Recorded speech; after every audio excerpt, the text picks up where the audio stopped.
This video is not sponsored by Pringles, but Pringles, if you see this, please sponsor me.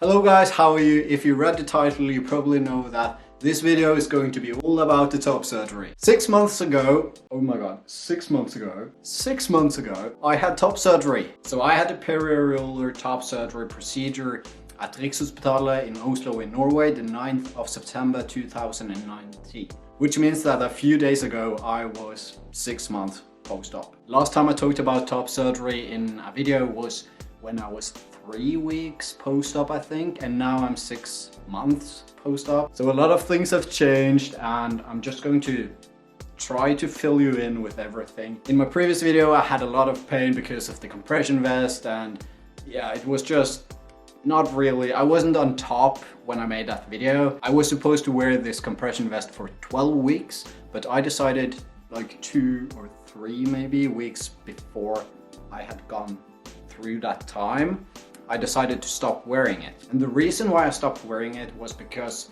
you know, the vest itself, it had stretched out so much, so it was just sliding down and it wasn't doing any good because it wasn't compressing at all. And I didn't have any swelling going on at that point, so basically it was doing nothing for me, so I would rather skip wearing it because it was just a pain in the ass. This doesn't mean that I recommend to stop wearing the vest before you are recommended to do it by your doctor, but I just have to say that 12 weeks, it's insanely long. Around the world, it's very rare that you get instructions to wear the compression vest for 12 weeks. Usually it's just a couple of weeks, maybe 1 month, maybe 2 months, but 3 months?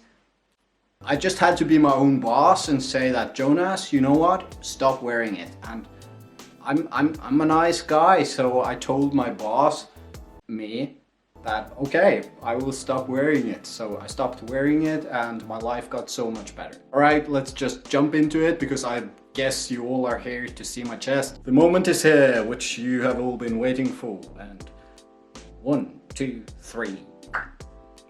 This is my chest. 6 months, 1.5 year on, not on testosterone. I'm so used to say that, but 6 months post-op. I'm soon 3 years on testosterone. This is getting... So this is it, my chest. I'm so happy with it. And I have to admit that in the beginning, I was a little bit like, oh, is this what it's supposed to be looking like? And then, you know, when I stopped wearing the compression vest, I was a little bit like, Jesus, is this it? But it's just getting better and better. And the thing with periareolar surgery and keyhole surgery is that you don't really see the final result before it has gone like 1 year maybe or so. So I'm just, honestly, I'm just falling more and more in love with my chest. In the beginning, I was 99% sure that I was going to get a revision. But when I was saying that, I was like 3 months post-op or so. And when you're 3 months post-op, you're not in your right to talk or think about revision at all, because it's not the final result. Like I was just stressed out, but maybe I'm going to get a revision, I don't know. I'm still not 100% satisfied with the results, but I'm going to give it some time, and I have my checkup time in the beginning of June, unless the corona thing is going to reschedule it. Let's not hope that will happen. But then I will get the opportunity to talk with my surgeon, and he can look at my chest and he can tell me what he thinks and I can tell him what I think. For example, what I'm happy with is that it's so flat, like it's really flat. Look, both sides, it's very flat, and that's basically the main goal of this, that I was supposed to get flat and have a masculine chest, which I have. And obviously I don't have a lot of muscle going on, so that can help, like building some muscle in my chest. It will really help my self-confidence, I think, so that will be good. But I can't really start working out until I'm completely recovered from my hysterectomy surgery, which I had 2 weeks ago. The only thing which I'm not super happy about is my nipples, because when I'm showing you this and when I'm taking pictures and stuff, they look good, they look awesome. Like, I'm super happy with how they look now, but when they're not cold or hard, they are quite big. Like, and especially with the scarring around my nipples, they look larger than they are, and that is kind of making me dysphoric. And I haven't experienced dysphoria in a very long time, so it's not a good feeling when you look in the mirror and you still don't see what you want to see. And as I said, if I start working out, I think a lot of things can be solved only with that. And the scarring will obviously fade more and more through the upcoming years, so the future is only bright, I think. And I know that it's kinda unfair to talk about a revision when you have had top surgery, and there are so many trans guys out there who are struggling to get their top surgery. And believe me, I feel you, I know how it is, and I waited for so long myself. But you know, when you have been waiting for all these years to get a not perfect, but you want to be happy when you look in the mirror and you want to see yourself, and when you don't quite feel that, then a revision might be the answer to it. Or it might not be the answer, but we will see. As for movement range, I do not remember exactly when I could go back to moving my arms and doing physically anything I wanted after surgery. And now that I'm a half year post-op, I can obviously do anything I want. I'm 100% back to normal, except for my hysterectomy surgery, of course. But other than that, I can move my arms, I can lift heavy things, I can do anything. So I'm back on track and it feels wonderful. Next thing on my list is to talk a little bit about sensation. Do I have sensation in my nipples? Can I feel anything? Or am I basically numb everywhere? Let's find it out. The short answer is that I can feel everything.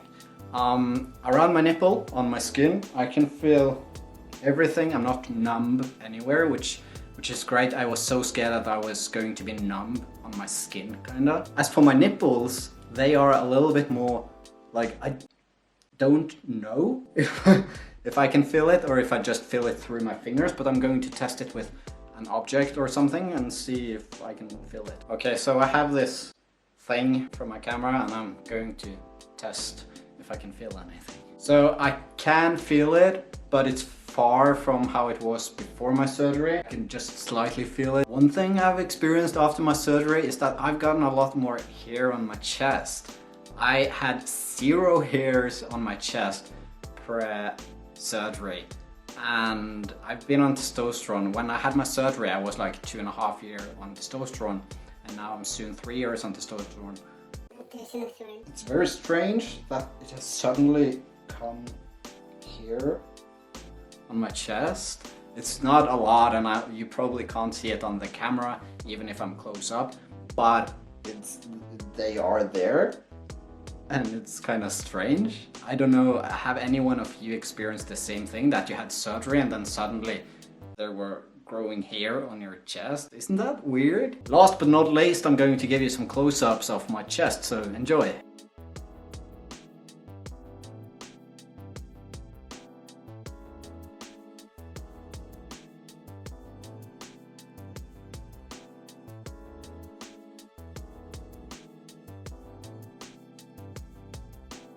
I want to show you, look what that t-shirt looks like now. It looks good, like, oh my god. I'm still blown away when I see myself in a tight shirt with, you know, I'm flat. It's the best feeling ever, like putting on a shirt and just, that's it. You don't have to wear a binder, you don't need to stress about anything that things are going to show, like are my binders showing. I can just put on a shirt and then I'm good. And that is the most incredible thing ever, and I will never get over that. So if you're going to have top surgery, putting on a shirt for the first time, for the second time, for the 122nd time, it's the best. Like, you should really look forward to it, because it's the greatest feeling ever. I think that is it. I'm not sure if there is anything else I should mention or say.